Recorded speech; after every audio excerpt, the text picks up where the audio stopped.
And what a great little clip there. I think the thing that signifies like the Australian spirit and what Australians get behind more than anything else is kind of like cheering for the underdog, rooting for the underdog, and seeing them kind of outperform any and all expectations. And CitizenNappa definitely falls into that group, both when he competed at HCD Spring as well as today, because within the Australian-New Zealand scene and the international competitors here, he's one of the players that maybe isn't as well known. So I'm sure he's got a lot of fans, you know, rooting for the underdog to kind of get out and on top here and beat someone like DDaHyoNi in round 1. Absolutely. And that thing you mentioned about him taking inspiration from RDU really showed in that video, where he specifically said he wants to be like those European players that, you know, put their 100% into the game, and that's why they have such good results. And CitizenNappa is a guy who ladders very, very diligently. I cue into him a lot. And it's nice to see that all these people that were kind of just battle tags online have actual faces and personalities, and it's great how these events bring us all together.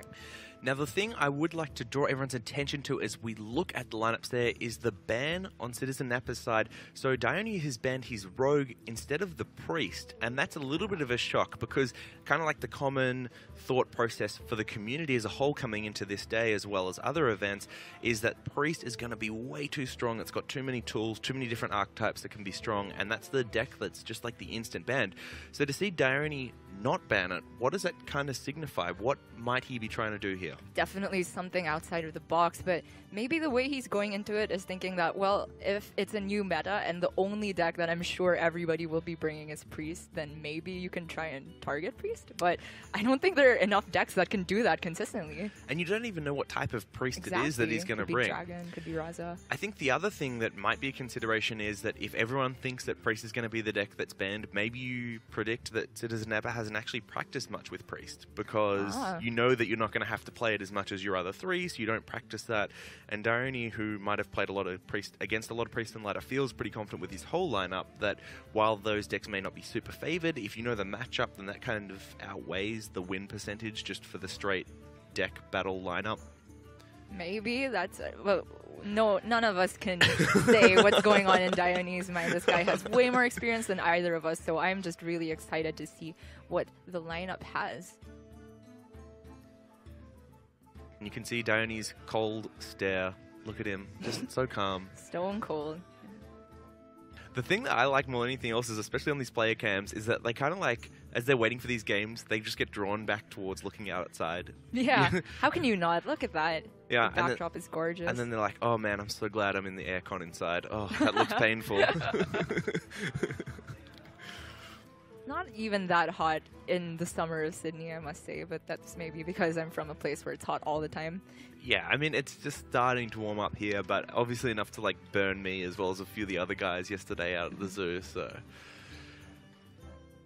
So as we kind of get into or get ready for this matchup between CitizenNappa and DDaHyoNi, are there any cards that you expected to see that you haven't seen so far, or any cards that have kind of outperformed your expectations?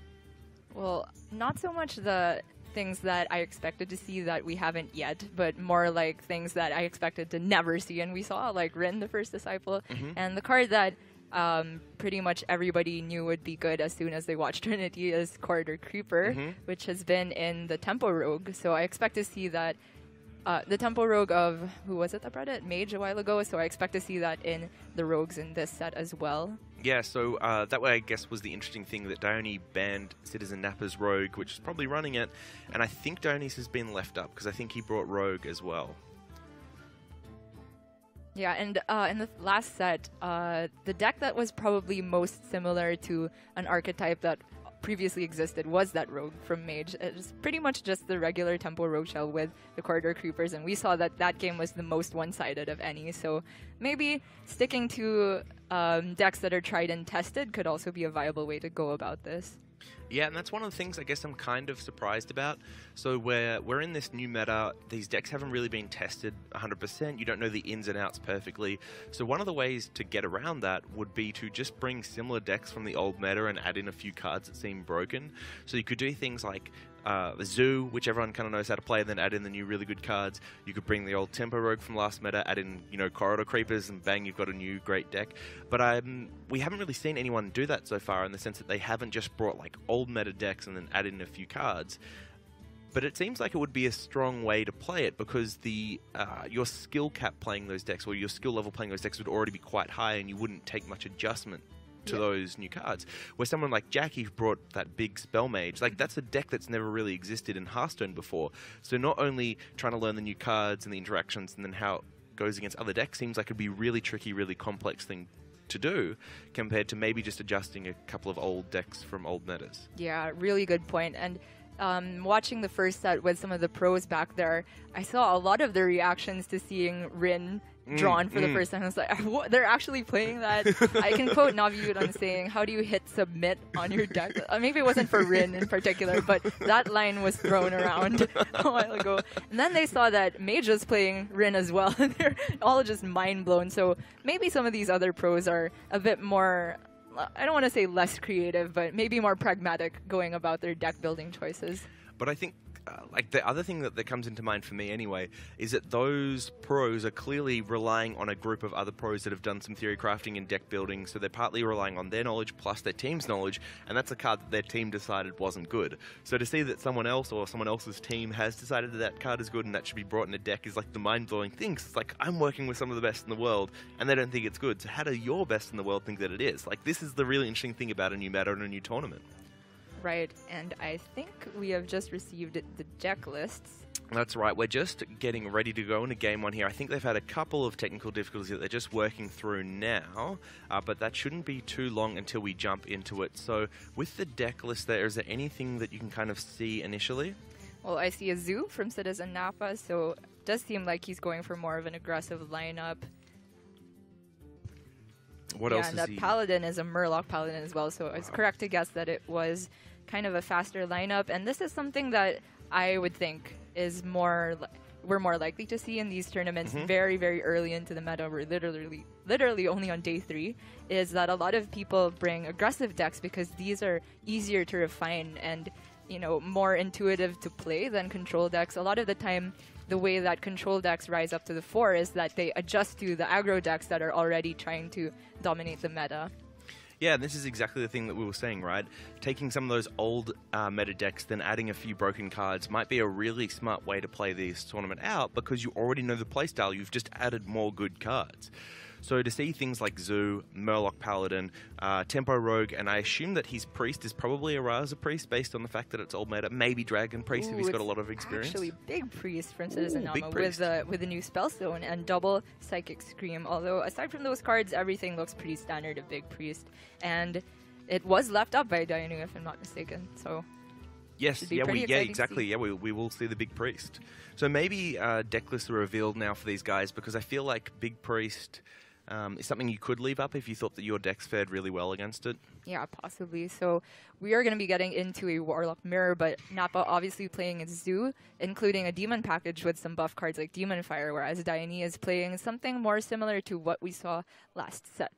Exactly, and he is also running the Rin. He's actually got another card which I'm really excited to see as well, which is the Possessed Lackey. That's the 5-mana 2/2 that can recruit a demon, I believe it is, on death. Has he got Master O card as well? Because I've heard that that's part of the reasoning for including the 5-mana 2/2 is that O card brings it out, and the 2/2 and it brings out more stuff, and like you snowball demon recruiting type thing. Yeah, and they bring them all back with Gul'dan.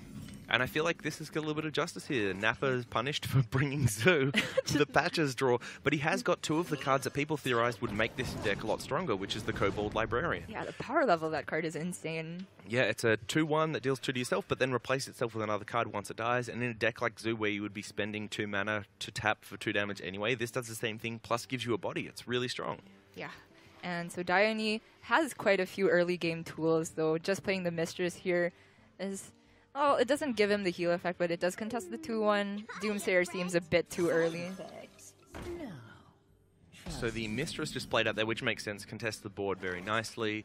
And CitizenNappa has a very easy kind of turn 2 here. He's got the Kobold Librarian and the Flame Imp to follow up. I can't imagine he wants to do something like expend a Soulfire at this point. No way. And it's pretty ironic that it's actually the Zoo that will be reaping the benefits of healing in this situation.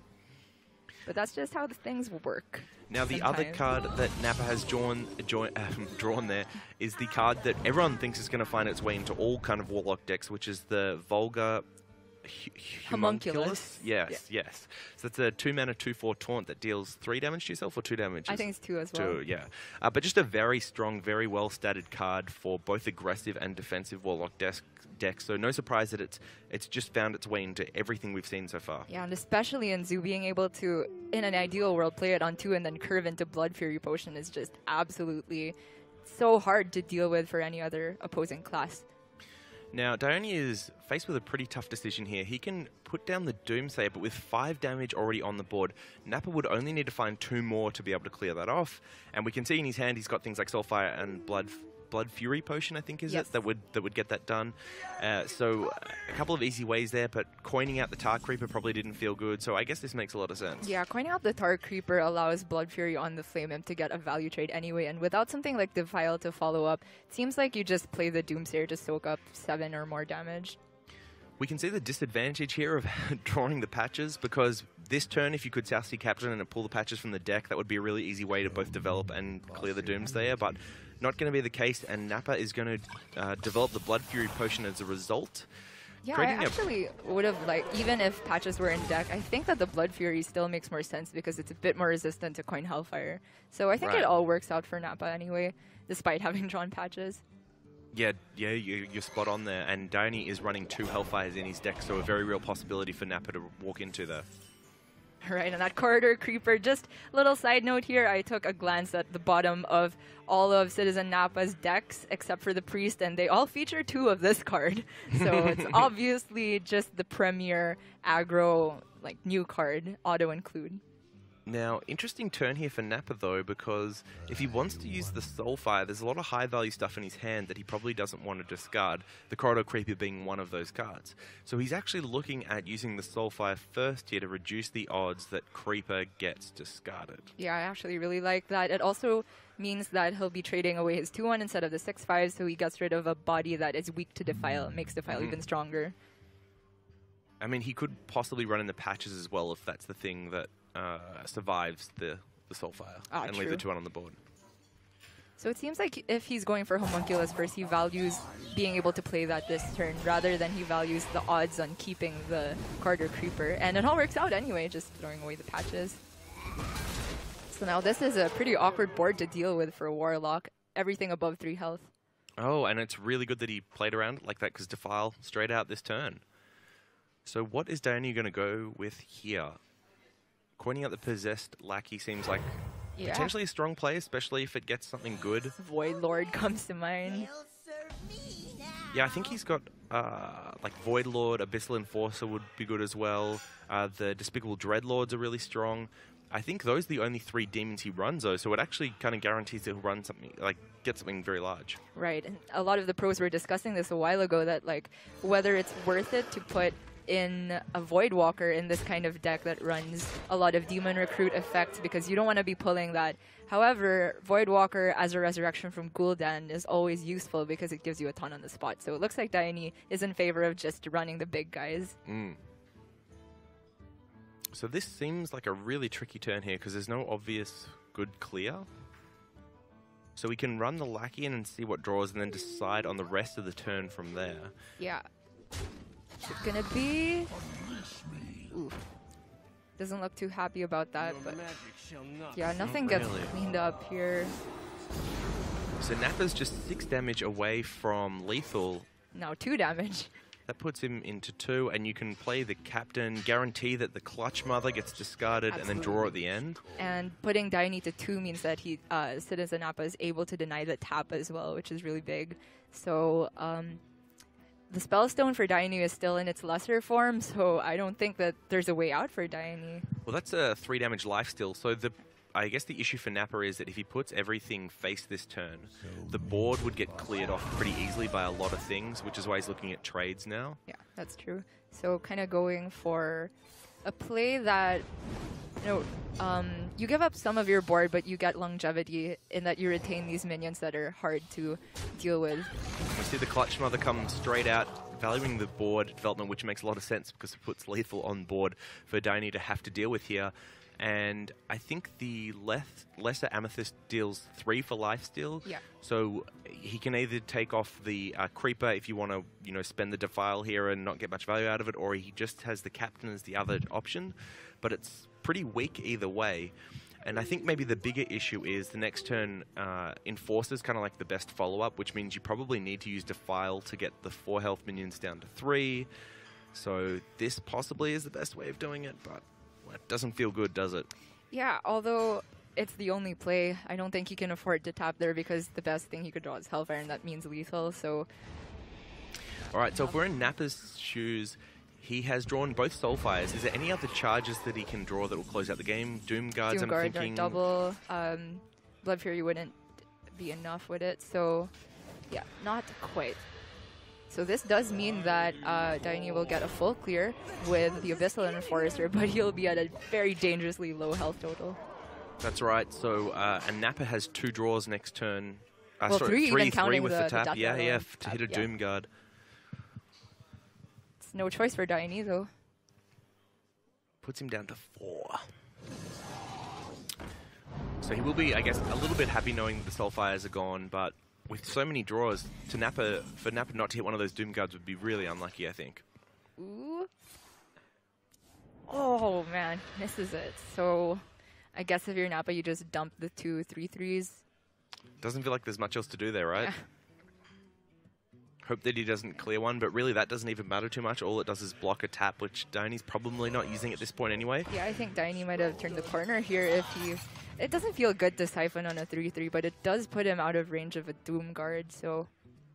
Ooh, and having drawn the second, it just makes sense. Yeah, this could be the stabilization that DDaHyoNi needs.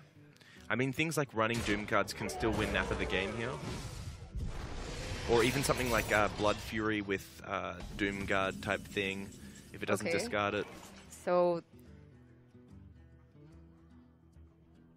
he has Demon Fire as an out, so you have to play Doom Guard and then tap and get Demon Fire in that order. So I guess he's thinking about whether it's worth it to play Malchezaar's Imp first to have another minion on board, but then I think that eliminates his only lethal out for this turn. So do you value the extra Imp on the board or the extra out? I think you have to value the extra out, right? Because you also want to hit the other Doom Guard as soon as possible. Yes, I prefer that as well. So, what's it gonna be? Oh, just wrong one. Short and the wrong potion. But he can still go face and deny the tap as far as you can see, but a second Siphon Soul is in hand for DDaHyoNi. And so is that. Okay, and that's knowing much that stronger, knowing that both Soulfire are gone, that means that Nappa has no way to go directly to face. So I think DDaHyoNi has this one in the bag. And unfortunately, tapping here puts Nappa into lethal range, so I don't even think he can tap. But if he doesn't tap, then there's no way of winning, just given the fact that he's got to get through 4 taunts to be able to do any more damage to face. Yeah, he just has to Blood Fury and Silver Oracle him. But even if he does that and doesn't have lethal, I mean, doesn't die on board, I don't see how he ever wins from there. Yeah, it just feels like a lost game either way here. Yeah, but Nappa, of course, very analytical player, thinking of every possible situation. Maybe we as classic casters have missed something, but it looks pretty much locked up.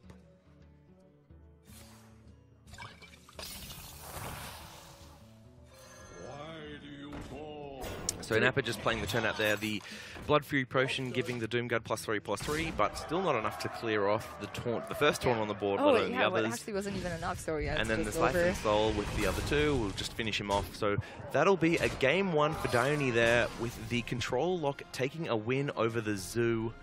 This is like a pretty classic matchup from old kind of Hearthstone, maybe like a year or 2 back, where you might see those decks playing off against each other, and one's got to try and turn the corner and stabilize. So kind of cool to see that coming back. Yeah, for sure. And not to discount CitizenNappa's play, I think he did a really good job of setting up boards that weren't weak to 1-card AoEs, but just got a little bit unlucky there with having the Doom Guard so low in the deck. Right, so with that win under his belt, DDaHyoNi still has his Rogue and his Paladin left. So he didn't bring Priest, and his Mage was banned as a result. DDaHyoNi's Rogue is, I think, the new kind of like Miracle type Rogue, but it could be maybe a mill one. I don't know. He's got Cold Like Oracles in there. Is that a Violet Illusionist? Yeah, Oh, that's a crazy list. But he doesn't have the Felder Strider. That's the Beneath the Grounds card. So it looks like this is just some... It could be like a mill. It's not no, right? It's the legendary weapon with the buff, okay. and then you play the 2 Cavern Shiny Finders to get the card. Oh, that's really cool. Time. And the other list that he's brought is a N'Zoth Paladin list, which is really exciting. I haven't seen a N'Zoth Paladin in a while. Oh my gosh, it's been ages. Yeah, and that's using new cards like Valinir, which is the legendary weapon. Yeah. Lanessa Sunzorro, the Silver Vanguard, which is one of the neutral recruiters, I think. I don't know, that's a really interesting list as well. I'm excited for both of DDaHyoNi's lists. I love these. What else has Nappa got if he chooses not to line up with the zoo again? Yeah. Well, nothing as exciting as DDaHyoNi, to be frank, but he is a very pragmatic player. He's got Tempo Rogue upgraded with, of course, Corridor Creepers, and also running Sonia Shadow Dancer, the new Rogue Legendary, which it's a 3-mana 2/2 that puts a 1/1 copy of a friendly minion that dies while it's on board into your hand. So kind of like a long-running getaway Kodo effect, which seems to be sort of a theme for Rogue with the new secret as well in Cheat Death, but that's not being run in CitizenNappa's list. He's also got Elven Minstrel, which is the 4-mana 3/2 combo, draw 2 minions from your deck. And it's interesting how Rogue has a card that draws minions, and I believe it also has one that draws spells, was it? Rogue? Wasn't it just draw 2? Does it draw 2 minions? I think it's 2 minions, yeah. Oh, it's really hard to keep track of all this new stuff, but I hope we see the Rogue in action, because now I'm really curious. Yeah, so DDaHyoNi's running that as well. I guess if it's minions, it's got like quite a lot of purposes, right? Because in Miracle Road, you can draw Auctioneers, and you can get Vile Spines, all this type of stuff, so it's quite cool. Yeah, the Tempo Rogue has no Cold Blood, so that's interesting, but of course Kalaseth and Shadow Step are just perpetual inclusions. So it is going to be the Murloc Paladin, though, and Rockpool Hunter. Always want to see that starting up, but I guess he's going to toss away the rest, try and get a 1-drop. Megasaur could be a keep on the coin. Rockpool Hunter could be a keep, always. I meant keep that and toss the rest. So. Yeah. The weird thing, though, for me is tossing the Creeper, because I feel like that's the biggest power level for the Creeper is when you keep it in your opening hand. So if you're putting it in your deck while you're throwing it away in your opener, that feels a little bit weird to me. I think the reasoning might be because he's in a slower matchup, whereas like he won't be trading minions so much as just trying to pile on the pressure. So it might be that the Creeper doesn't get reduced quickly enough. To because his minions might not die for a long time. That makes a lot of sense. So DDaHyoNi has the turn 2 Doomsayer again. He seems to be really good at this so far. No kidding, and that denies the super powerful play of Tidecaller into Rockpool. Nothing new about that. And we see the unidentified Maul being run by CitizenNappa, and it's taking the Sacred Maul form, which means that it gives all of his minions Taunt, which I think is the worst outcome in this kind of matchup. Oh, it most definitely is the worst outcome in this matchup. So the Righteous Protector gives a kind of interesting turn here, because you can do something like Righteous Protector and Coin, but I like this much more. He's taking full advantage of Call to Arms, so 3 minions that cost 2 or less. The first time I played on Ladder and this card was played against me, I was like, how does this get printed? It's insane. Well, this isn't too insane of an outcome, but it looks like DDaHyoNi runs it as well.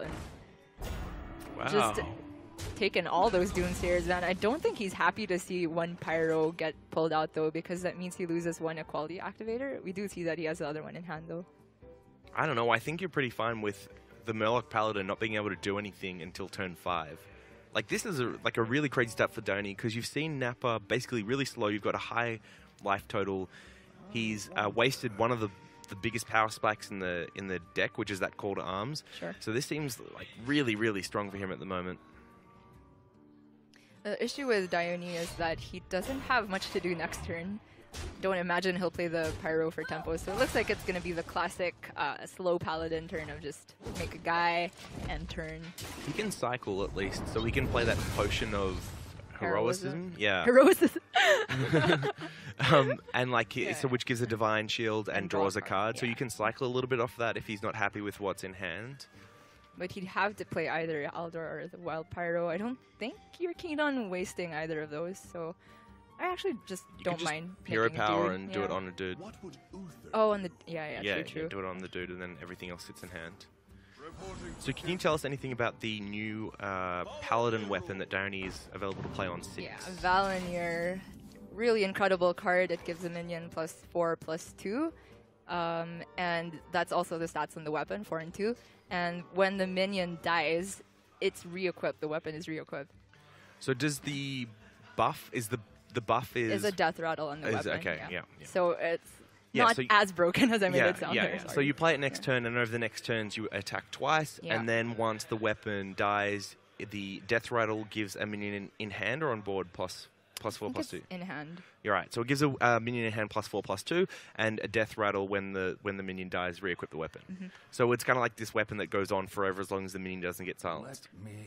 Right. So for Nappa here, it's pretty awkward. I feel like he wants to kill off the 3/3, but he'd have to waste 1 charge on the Maul.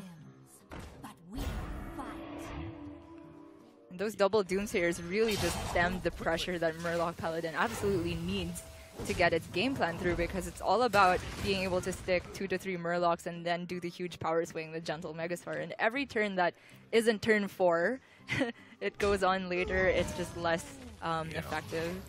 It's just, these turns are so awkward now that it's like he hasn't got board, and the cards that he plays don't fight well from behind. So how he can ever land a game-winning Gentle Megasaur, as you point out, is just, I don't know. I just don't see a way of him getting that done. Even if he sticks a board, DDaHyoNi has Equality Pyromancer waiting in hand, and now that Murloc War Leader has been changed that it doesn't give health buffs anymore, Murloc Paladin is not immune to that. So we're about to see the death rattle of the weapon go off there. It will buff one of the minions in hand. It's the Pyro, which probably isn't great. Yeah. Because you're going to combo with Equality, but I guess it guarantees that you'll get to re-equip it.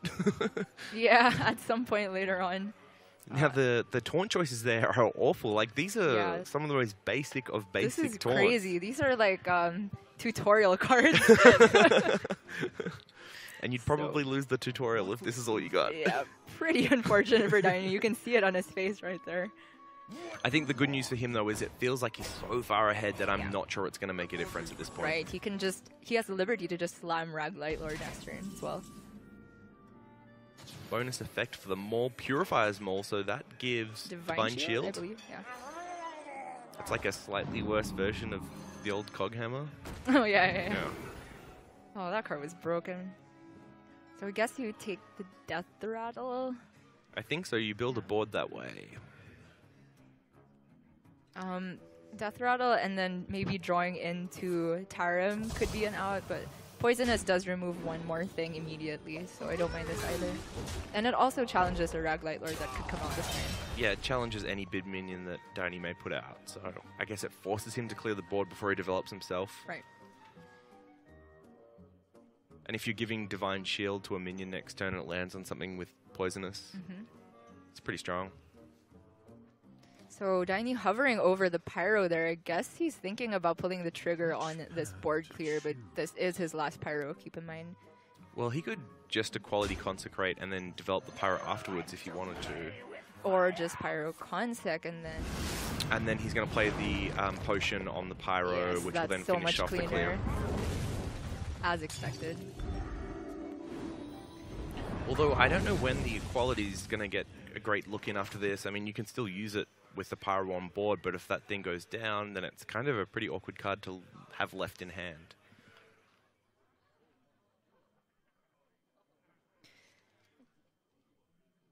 It seems that DDaHyoNi has taken on the role of the aggressor now, though, so Nappa just thinking, well, I can't let that 7/3 hit my face too many times, but if I kill it, the weapon hits my face 2 more times and buffs another thing, so it's kind of a lose-lose, and that's why Valenier is so powerful. Yeah, and unfortunately, I think this game is looking a little bit like Game 1 in the sense that DDaHyoNi's turned the corner and it's really put the game out of stretch for CitizenNappa here. I don't think he had much to turn, honestly, because from the beginning, having Doomsayer into another Doomsayer just put him so solidly in the driver's seat. The Linessa Some Sorrow will gain a Divine Shield. Oh, it also draws a card, right? Because of the Potion of Heroism. That's right, that's right. So for those that don't know the card very well, all buffs that were cast on minions this game then get cast onto it as well. All spells, I think. It's not necessarily just buffs, so if for some reason you were to cast a Hammer of Wrath on your minion, I think it would also go onto Linessa. Yes. So things like Spike Ridge Steed, you play one or two of those in the game, then you play the Linessa, and it's just really powerful, very high value card. But I mean, if you're in a game where you haven't been able to play many of those buffs and you're forced to put it out, then it's really weak. That's the downside of running that card in your deck. Yep, DDaHyoNi was one off lethal here, but no problem at all. He's taking it super slow, removing any Gentle Megasaur outs as well. This is also better against Tarim. So very disciplined play from DDaHyoNi here, knowing that if he clears minions, there's absolutely no way he loses. And not the draw that Nappa wanted to see. Unfortunately, that's not going to do much and is going to signify basically the end of the game. I mean, we were already at that point, but we can see with DDaHyoNi's hand, he does have lethal at his disposal. I'm sad we didn't get to see Linessa played, though, because I haven't seen the animation of it. Like, just seeing all the spells go off, it must look like a Yogg or something. Yeah, it's. I feel like some of these new cards have been teasing us, because they're quite like late value cards that we want to see them play out and destroy decks and get crazy buffs, but haven't been able to do it so far because the games have ended just a little bit too quickly. But DDaHyoNi is now in a very, very powerful position. 2-0 lead here across Nappa. So he's got one deck left that he has to win with, and he'll have 3 opportunities to do that. And the deck is the Rogue list that we've talked about very briefly. So this is a crazy kind of Rogue list. It's effectively one of the ones that's looking to capitalize on King's Bane, the new legendary weapon. For those that don't know the weapon, it's a 1-mana weapon, and effectively when it is destroyed, it goes back into your deck, but with all the buffs that have already been cast on it.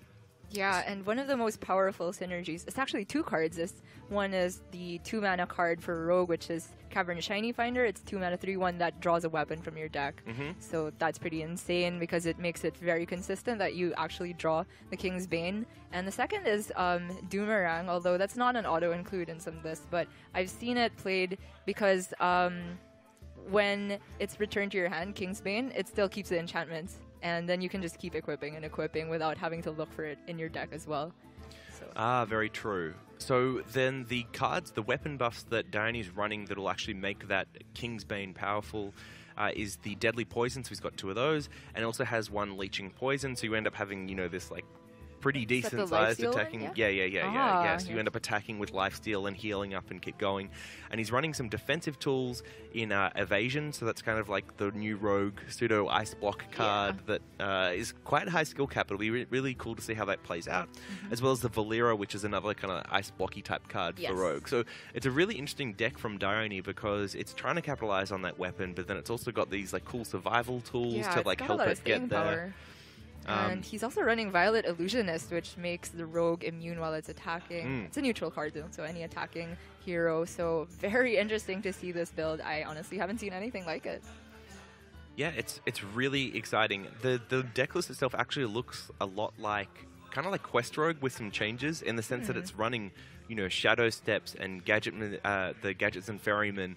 So it's kind of cool. It's also got Cold Light Oracles, as we mentioned earlier, and that might be a nod to maybe some of the more controlling matchups in the sense that you can mill them with this deck and then keep using your weapon in Fatigue with Lifesteal. It's a very interesting concept, and you expected no less from DDaHyoNi. So, on the other hand, CitizenNappa still has to win with all 3 of his decks. As we mentioned, he has a big Priest, and you saw the Zoo and the Paladin in action already. So, against this Rogue, which do you think has the best shot? I mean, at this point, you have to win with any of the decks, but I feel like if Priest is left up, you run out Priest no matter what. Although Priest is considered, I guess, historically one of the weaker matchups for... Rogue is considered one of the better matchups for Priest. The thing, though, I guess, with that being a big Priest, is that the Rogue isn't going to get a lot of removal tools against it across the course of the game, so that would be the thing that maybe could get it over the edge. But we are going to go into the Zoo here against the Rogue, and I guess the reason why the Zoo deck is kind of really cool is you just put enough pressure on the face straight away, and Rogue has always had a historical time, you know, living against that much face damage, that much pressure so early on. But this is like a survival Rogue with Leeching Poison, so maybe that can get the job done. Yeah, and I can see it happening. So this next turn for Nappa is huge. Will he discard the Clutch Mother? It has to be the Librarian here. The truth is in here. Wow, Ooh. the 25% he hits it. That's huge. Although it must be just desserts for having drawn patches a while ago. I guess it's a little bit of a leveler. Yeah. But great return serve here for DDaHyoNi because he gets the backstab, which will be a very easy clear for it. Yep, and getting the King's Vein online means that he's now just looking for some deadly poisons to really kick things up a notch. So debating whether or not to use the backstab because it is an activator for Vilespine if he wants to play it on 5. Sure. I mean, if you've got the Shadow Step in hand, do you really need to hang on to the backstab as well, though? It depends on whether or not you stick a minion. But I do like using it here because I think the payout of saving health is more useful in the long run. So Nappa here are a couple of options. The Soulfire and trying to high roll another discard. Ooh, that would be amazing. 2 mana 6/6. Here we go. I mean, very Win the optimistic. 20%? No, misses Okay. it. Well, 2 mana 4/4 is still pretty decent. And I'd not play a that. bad discard in the scheme of things either. Yeah. Those Voidwalkers are very strong against the Tempo Rogue, but against this list not as much, because you're not really looking to defend against minions, and the weapon's just going to run through it for some easy lifesteal. Right, so DDaHyoNi, well, Cold Light here is the curve play, but it never feels good to give the Warlock more options. If it's not doing that, then what is it? I mean, you Nothing, can so- Kingsbane and Leeching Poison and like start hitting. Pretty some awful. lifesteal. I think it's got to be the Cold Light. He needs those deadly poisons. Have you seen Evasion in action already? Because I'm not quite sure like if it goes off if your opponent deals lethal damage. That's the only thing. That's right, that's right. So the way that the card works, for those that haven't played with it much yet, is effectively the first attack for that turn takes damage, Yeah. and then you're immune for the rest of the turn. Right. So if you're on 1 health and they attack you, then you die. Okay, so it's not as broken as Yes. Ice Block. But say you've got 30 damage on the board and they're on 30 life, then the first thing that attacks for 1 health, they go to 29 and now immune for the rest of the turn. Right. So it can prevent really big combo turns from things like Raza Priest, where it wants to go off and do 20, 30 damage 1 turn, but that secret stops you from doing it. Right, and that's a really interesting design on that. So a lot of people complain about Ice Block being very uninteractive and just like not that intuitive to play around, but Evasion seems like an interesting compromise. So Nappa drawing the patches, the Pirate again, not really Still love feeling him too very good. much. And DDaHyoNi had another awkward turn, although the sap on the Crystal Weaver, I want to say the name is, Yep. really helped him out there in terms of getting some damage off the board, kind of delaying things a little bit more. And I was thinking Nappa might want to play it just again, but I guess going for Vulgar plus Blood Fury is really strong, and then you get more Crystal Weaver value next turn. So these minions are just huge, and now without backstab, Vilespine has nothing to do, although we can't really blame him for playing the backstab a while ago. This is another awkward turn because the Deadly Poison would buff the weapon, but you're going to take more damage and you get lifesteal. You also want to be able to hold that Deadly Poison for the Vilespine Slayer next turn. So I think it's likely that we see DDaHyoNi not do anything, because if he's held the Oracles this long, he probably doesn't want to give Oracles now. Yeah. I feel like the point of them is when you're digging for the weapon anyway, so what card would he want to draw that can help him in the situation? I guess Eviscerate? Yeah, maybe. Still not very good. Is it even in the list? Yeah, there's 2 of his okay. in the list, yeah. I mean, the other sap would be quite useful. Sure. And Especially on potentially, buff minions. you could find like Vanish and then curve Vanish next turn. Although these are things which are really not likely to happen because Nappa has about 2 turn lethal from what we can see.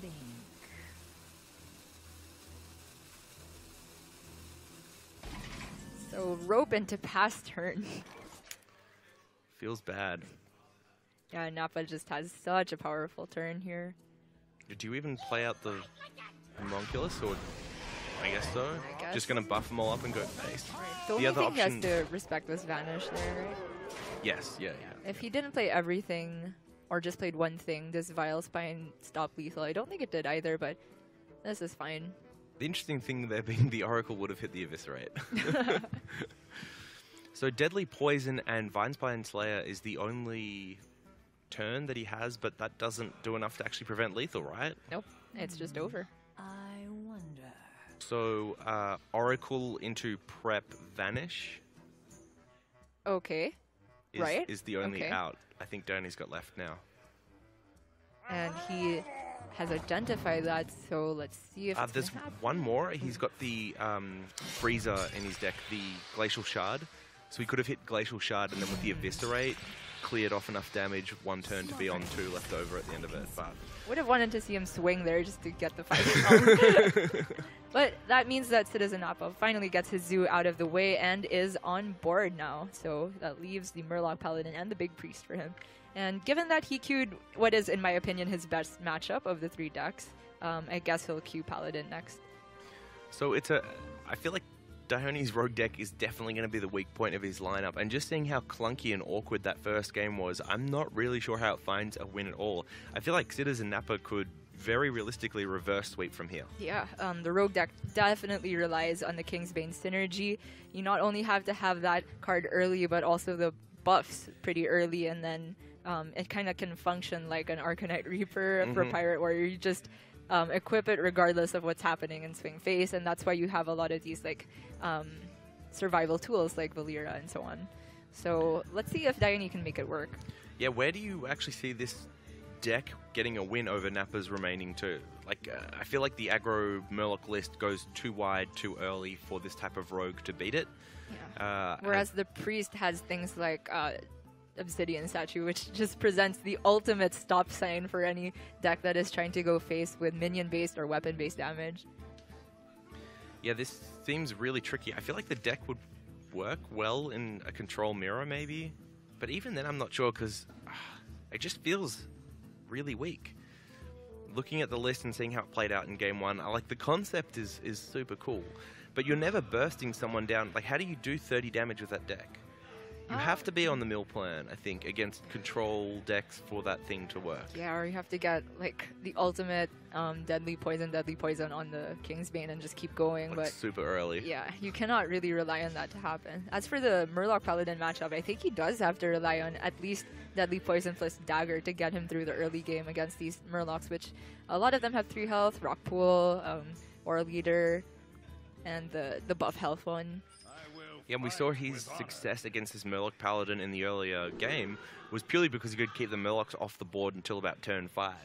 So a similar thing would need to happen for DaHyoNi in this game, but I just don't see that'll happen with the deck that he's running unless you do get deadly poisons with Eviscerates early on.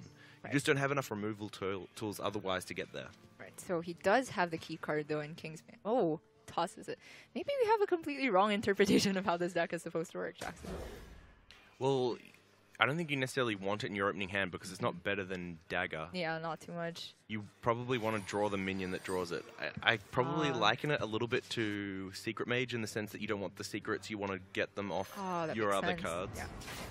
But now that he has it, it just makes sense to play it more. And he does have the deadly poison, so this could work out. I think it's probably the type of thing that you would keep in your opening hand if you had the synergy cards with it, and if you don't, then you want to find other stuff.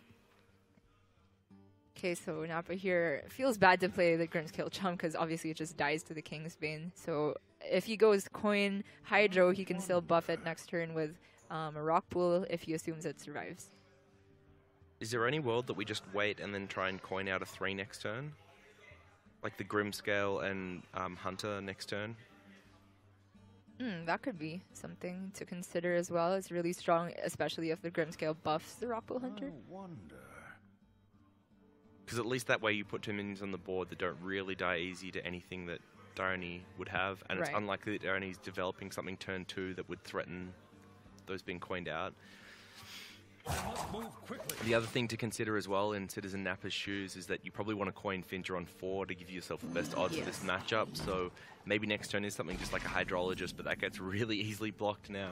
Right, so seems like he's going for the play you suggested though, and the buff, not quite landing where he wants it to. So this is going to be quite a powerful turn for DaHyoNi because he can use Deadly Poison to double clear, and if you deny Murlocs of the Murloc Paladin, then you're in a good spot. This is exactly what we're talking about with DaHyoNi's way to win in this lineup, was to find a way to clear the board early and keep it clear for him to develop this weapon into this super nuke that's just going to destroy the game.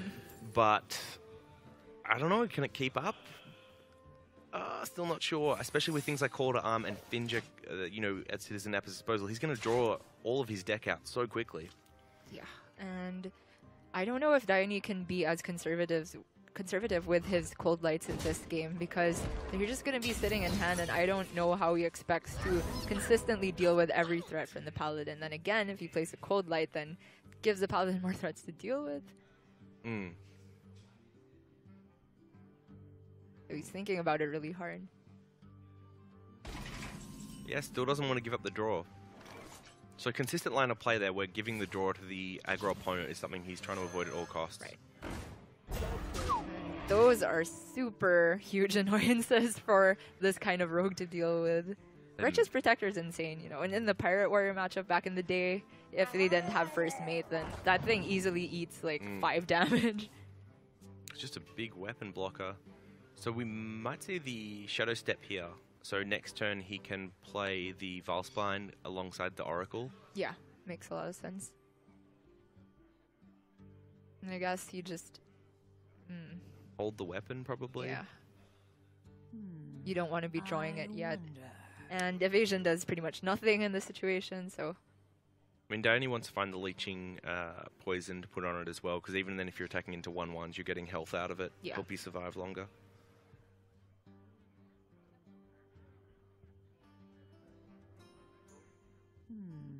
I wonder. Definitely nothing here worth sapping, so yeah. Oh, actually going for the evasion, so this... Seems a little weird, because it's not going to prevent that much damage. It only blocks about 3. like 3, yeah, because you attack with the Hydro first, and then... Well, Nappa could choose to go wide, because the only thing he has to respect is Vanish. And it's not that scary as well, so War Leader and... I mean, Vanish will start to mill cards for Nappa. Right, so if he has 7 in hand, that means one of the things brought out by Call to Arms will be milled, along with anything, yeah. Yeah, so whatever he's going to put down no, last will actually get milled. whatever he plays this turn will be milled. So that's why you don't want to play things like the War Leader, for example, because it's just going to get wiped out. It's the last thing that he plays this turn that will get milled. So it would be the Megastar, if ever. Probably just going to get Valspine, though. So, ooh, wrong ordering for evasion. But is it the Nappa's face. Wait. But is it the correct ordering for what's our other secret? Oh, the other secret makes you attack an adjacent minion. Oh, Betrayal, yeah. Sudden Betrayal. But I think it's not in the deck anyway. Yeah. So, minor mistake. Something that most of us would make, honestly, without having realized that, oh, Rogue has secrets now. It's only 3 damage missed. Oh, sorry, 4 damage missed if you'd attacked with the 5/1 instead. Ooh, so. prep Vanish here. And I Spicy. Can't see that.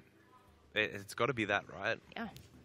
And he can play... He can go face with the weapon and then get it back with the Shiny Finder after. That sounds really powerful. I like the look of that. So that means that the Hydro and the Tidecaller and 1 Protector will be going back to hand, and the rest are destroyed, I think. This deck is so crazy.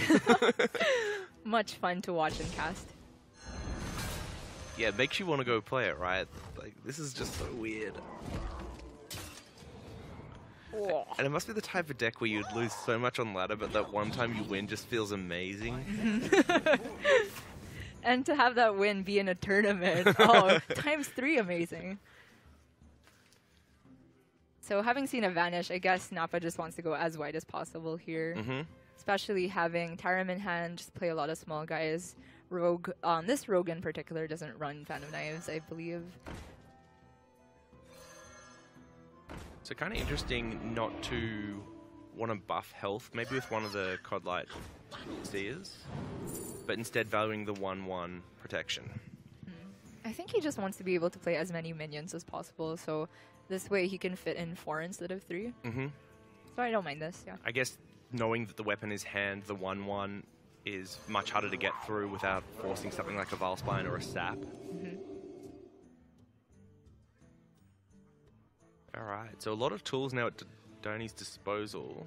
I think we're definitely playing the weapon here, so that's the start. Mm-hmm. Is there a world where we Vile Spine a Righteous Protector? Oh, wait, there is a world. Yep. It's this world, the one we're in right now. Oh, he's going for clearing here. Interesting. I was thinking he would trade into the Tide Caller and then start going face, but I mean, The board, yeah. he's just gonna like remove all the threats and build a board and a big weapon. Sure, yeah. I mean, the way, as it stands, the Paladin has too much health for him to start going face. But then, it seems like there's still so many threats in Nappa's hand and not enough answers for DDaHyoNi. He just has the lone Vile Spine remaining, and saps are only temporary solutions. So I think that's the reason why DDaHyoNi can't go face, though, because of all the threats in the hand. Because something like a War Leader coming down, or the Seer coming down, or the Tarim coming down just ends the game. Without the second Vanish in DDaHyoNi's hand, he's got no way of addressing that board. So this is the only way he has. He has to fight for control at least a little bit until he can build up that bigger weapon and maybe start punching face. So if that's how it works, I assume the next turn would be start to draw for those consecutive survival tools. So maybe drawing into a Vanish, an Evasion, and Valera. Having all of those on consecutive turns while swinging with your weapon face seems like the way that DDaHyoNi can maybe win this game. So interesting question for you here. If you sap a creeper, does it reset its mana cost to 7? Ooh. Or does it stay at whatever the old mana cost know. was? Yeah. Because it really changes the decision about whether or not it's a good target to sap. Clearly DDaHyoNi knows the answer because he did not hesitate on that very much. And it does go back to 7, so very good game knowledge from DDaHyoNi there. He did get in a fair amount of laddering last night. I heard that he was streaming till like 2 or 3 a.m. So, doing a good job of surviving here, and having more minions on board than the Paladin is a feat indeed. That's what he's going to keep doing now until he finds whatever combo he's looking for that he thinks can win this game. So, from Nappa's perspective, what do you like the look of? Finja seems okay. Okay, I guess you start with Chum if you're going to do that. I just think you take the value trade on the Vile Spine, yeah. And is Noble Sacrifice ever coming down this turn? Probably not. Doesn't seem too good. It's not blocking any significant damage because he has the 2-1 to trigger it. I don't think it's about blocking significant damage. You just want to preserve your board at this point. Okay, yeah. But it probably doesn't matter whether it's the 1-1 or the Sacrifice. So the 1-1 makes more sense, and yeah.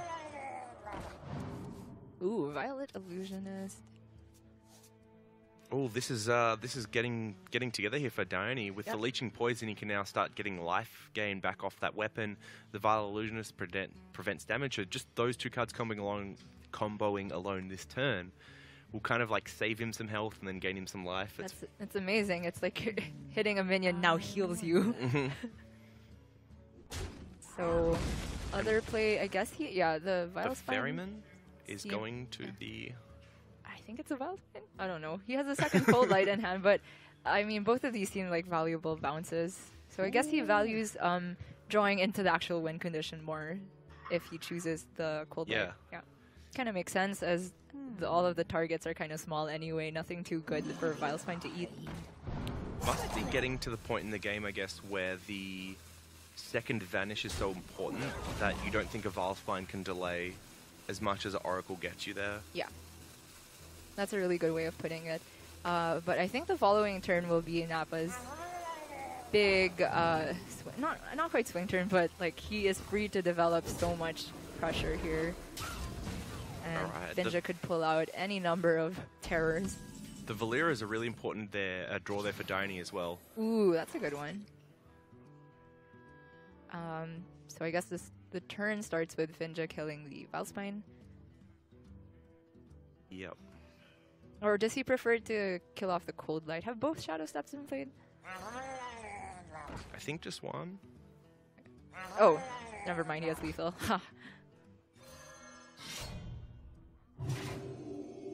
Oh, very well spotted. Yeah. So very clean win for CitizenNappa there, and we're still trying to figure out how this rogue deck works. I think we're getting close. Yeah. Was there a way DDaHyoNi could have lived that last turn if he'd played more defensively? I'm not saying that's correct, but I guess he had Sap in hand, which he could have utilized maybe. rather than the... Oof. I feel like that deck, just from what we've seen so far, it's really hard for it to win against aggro lineups, especially ones that go wide, and things like Zoo and Murloc Paladin do that so effectively. So with that all said and done, we're actually going to a Game 5, and who would have thought after DDaHyoNi came out with the very quick, very strong 2-0 lead that this would level up again. I mean, we thought that the Rogue could be a weak spot based on what we saw, but definitely seems like it's the case now. So we're going into Game 5, and it's going to be the Big Priest of CitizenNappa against DDaHyoNi's... What do you want to call that Rogue? I'll just call it Kingsbane Rogue.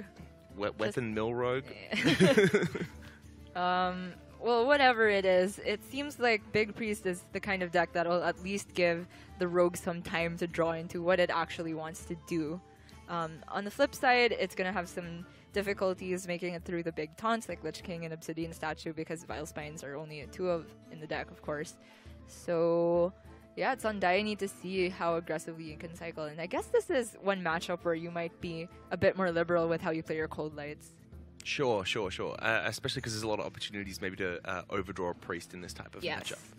So let's maybe talk a little bit about Big Priest and what it's gained in the new expansion that Nappa is running, and why that, I guess, makes the deck better than what it was. Yeah, so the two new inclusions are Psychic Scream and the Lesser Diamond Spellstone. So Psychic Scream, of course, really, really powerful board clear. It shuffles all minions on board into your opponent's deck. It's 7 mana, so that does make it cheaper than Twisting Nether. And sometimes the... like, you would think intuitively that if it's 1 mana cheaper, then it must have a downside, right?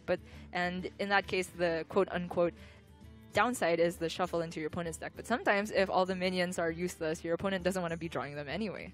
So Psychic Scream, definitely a really strong board clear. And then the Spellstone that one's a doozy. Also 7 mana, and it needs 4 spells to be played in order for it to be upgraded. And what it does is it resurrects friendly Death Rattle minions that died this game. So really mixed hand from Nappa to open the game there. The Barnes being the card that you want on 4 as Big Priest, but the double Psychic Scream are probably not going to get too much value in this game because DDaHyoNi's not a minion-heavy deck, and the Greater Healing Potion is really not something that you want to be using early in a slower matchup anyway, so kind of a little bit awkward. From DDaHyoNi's perspective, he did pull out the weapon off the minion early on, right, and he can which is pretty high value. Just have at it right now with the Kingsbane and Deadly Poison, and after that, as soon as a weapon dies, he has double ways to draw it. And I forgot about Sap as being the most efficient way of answering Obsidian Statue, so never mind, he has at least 4 answers for these minions. Yeah, and it's interesting because Sap has been out of Tempo Rogue lists for a while, so to see it kind of come back in and be reminded about how powerful it is. It is insane. And that is... Wow. It's not close. That was the best result for Nappa there. The most awkward thing for DDaHyoNi is you don't ever really want to kill one of these big minions because it's then so easy for Nappa to revive it later on. So being able to answer 1 with a Sap is fine, but having both on the board is not cool. Yeah, he will definitely have to remove both, though, if he's removing 1. I think it just doesn't make sense to leave either of them up. So I guess the 3-1's going into the 1-1, and you're going to Sap away the 10-10. I wonder if the turn starts with Prep Sap, maybe, and then you can go for an Elven Minstrel after. We could see Oracle coin Sap, yeah, that and then works. Hoping probably to hit the Vanish as soon as possible to help delay very this. Useful. Or you hit the other Sap, and then you can prep and coin Sap, both Saps. Okay, yeah.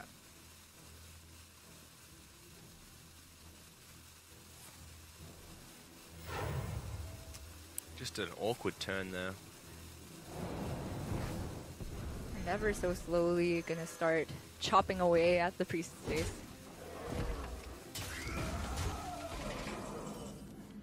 So yeah, that of course makes sense to kill it with a weapon rather than a minion. So, funnily enough, Nappa does not have a Resurrect in hand, but he does have 2 of the Shadow Essence Visions. Yeah. Vision, sorry, and that'll most likely find him away. Although it won't be castable this turn. Oh, no Servitude still among these options, so that's a little unlucky. Death does nothing in this matchup. Can you really complain about luck after double your charge? Fair enough.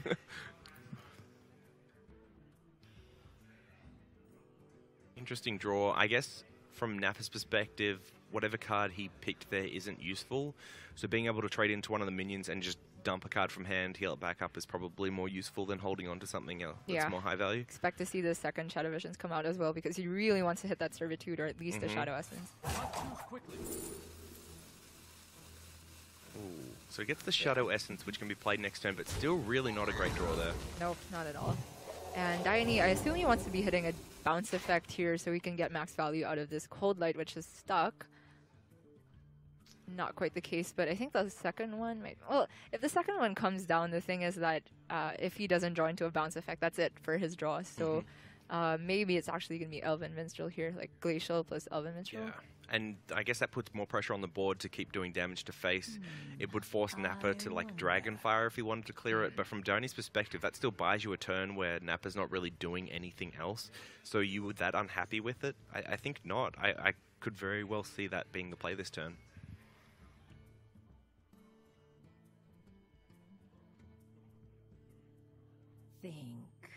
Think indeed.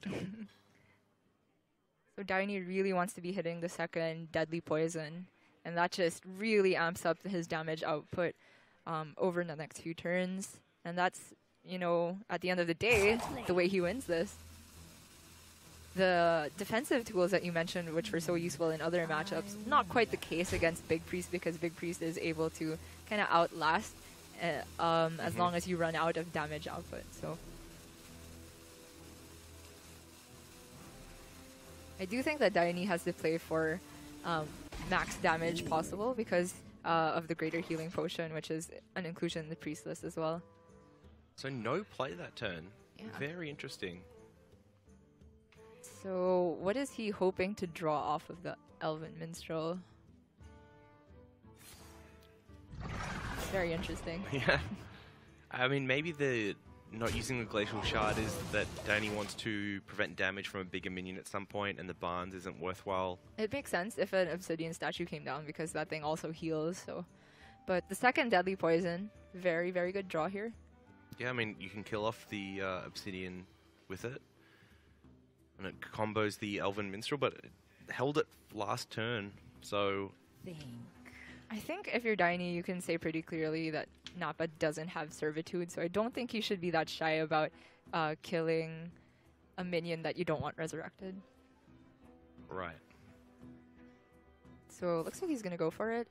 I mean, if it's resurrected, it comes back with less life, less attack anyway, so it's not really a big deal. Yeah. And the Usage is what you'd have to worry about. There once was a man from Gilneas. Okay, so it's Ferrymen that are very key. So he can go for Cold Light, Ferryman, Cold Light over 2 turns. At some point he will definitely hit the weapon. And the question is now, can Nappa put on enough pressure? So dumping the second Circle of Healing seems to make sense here. Those are never really going to be that useful. Yep. And you don't want to get milled out of this game, so...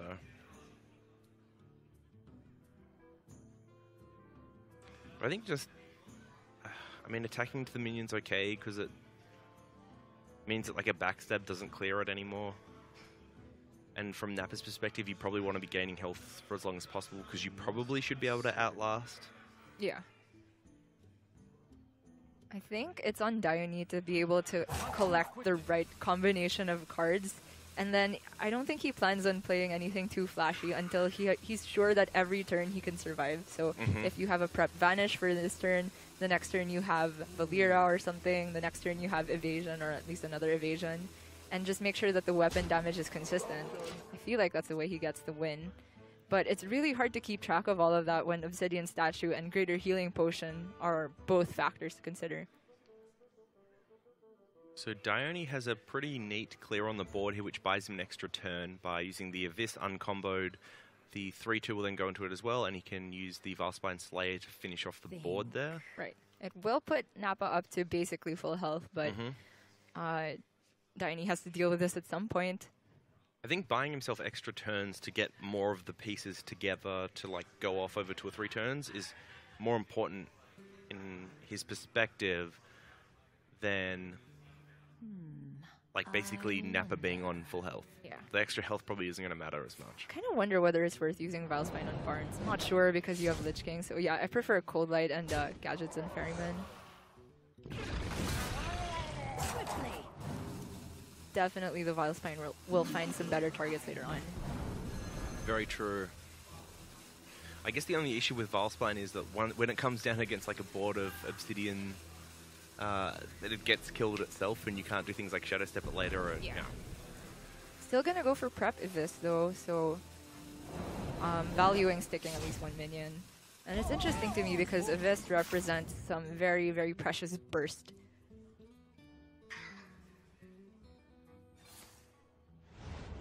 Alright, so Shadow Essence again. Does he run Ysera as well? I don't know. Oh. You've got the Oh, deck my list, bad. not me. I have Nappa's list. Sorry, you have DDaHyoNi. So no Ysera in here. So this is it for the minions. We've seen all of them.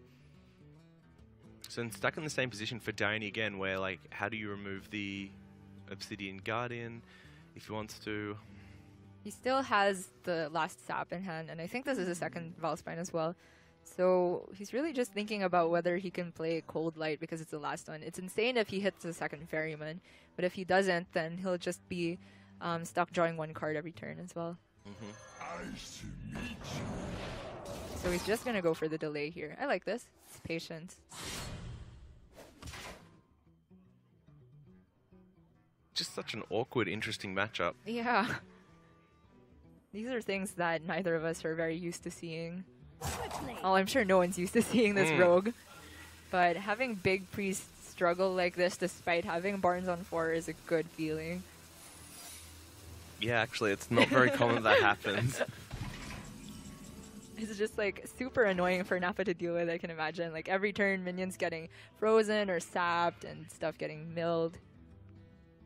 So the other Obsidian statue going in there, the Lich King, I guess wouldn't make a lot of sense because it generates cards, and then with more oracles, you're going to get milled harder. So the I think DDaHyoNi really wants his Vanish at some point as well. Ooh, Shiny Finder gives back the Kingsbane.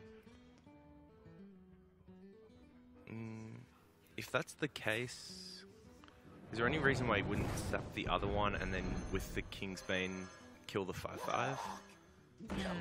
Yeah, I'm not sure about that. Yeah, that didn't make much sense to me. I don't think he has much to worry about with his health total, especially since he has evasion and leeching poison.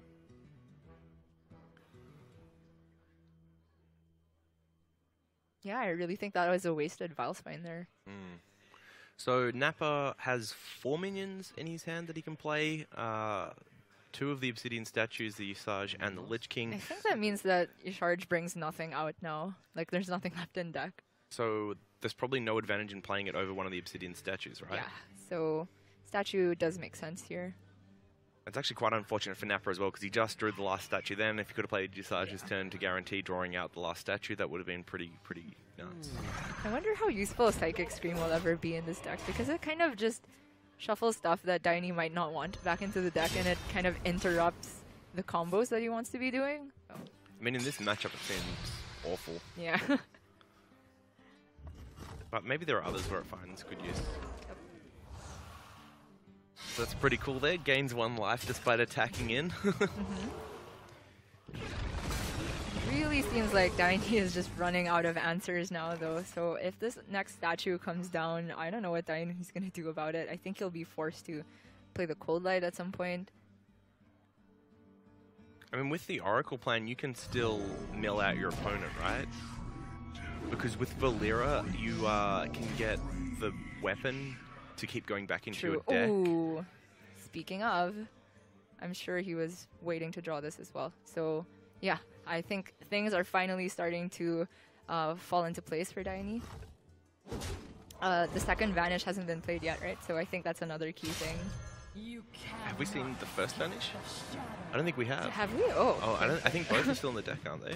Okay, if both are in, then DDaHyoNi has a really good shot still. Wow, this just seems so awkward for Nappa. How can you continue to play out 9 and 10 mana creatures and feel bad about it against a board that has nothing and can seemingly do nothing. This might be the ultimate way to torture a big priest player, and if so, then I love this deck.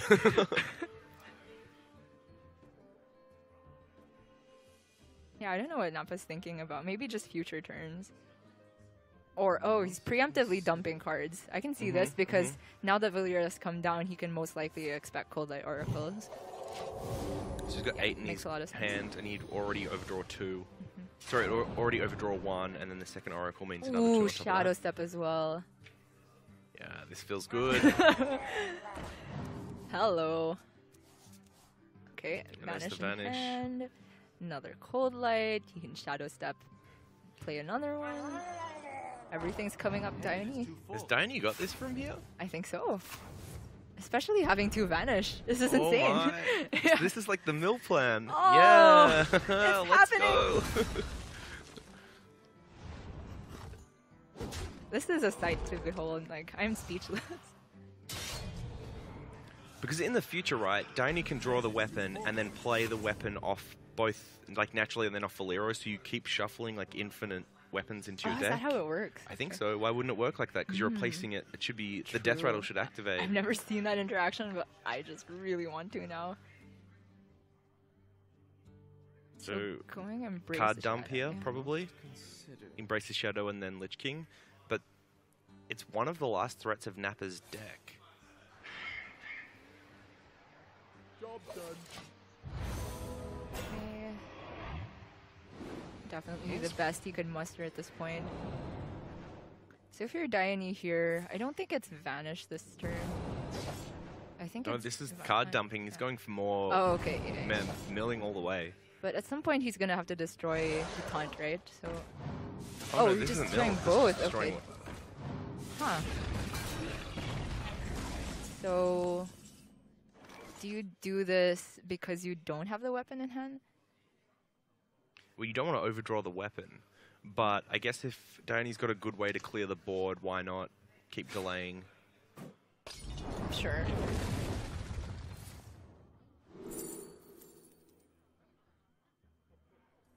Is the taunt more valuable than 10 damage?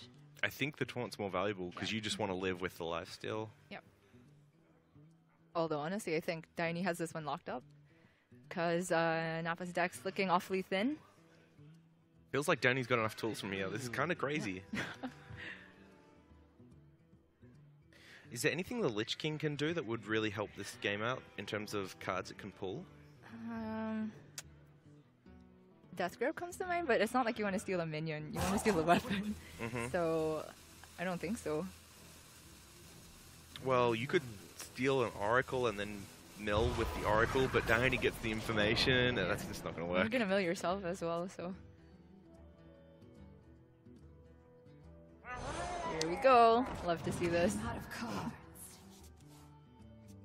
It's not quite lethal yet, right? Yeah, maybe next turn. Yeah, with the weapon, I think it should be over next turn with, okay, double Cold Light, double Shadow Step, and Gadget Zen. Oh, with the Violet Illusionist, yeah, you don't take any of the damage that you're milling.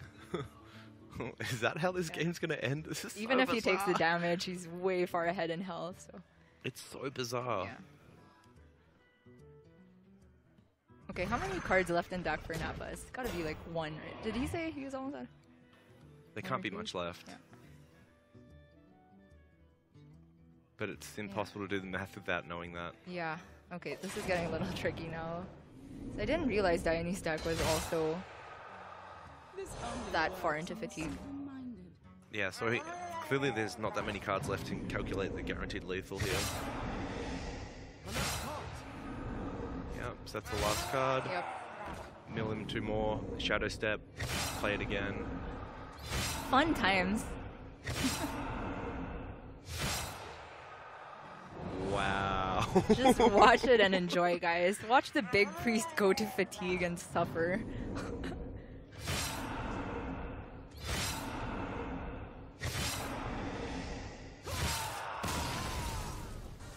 Incredible game from DDaHyoNi there.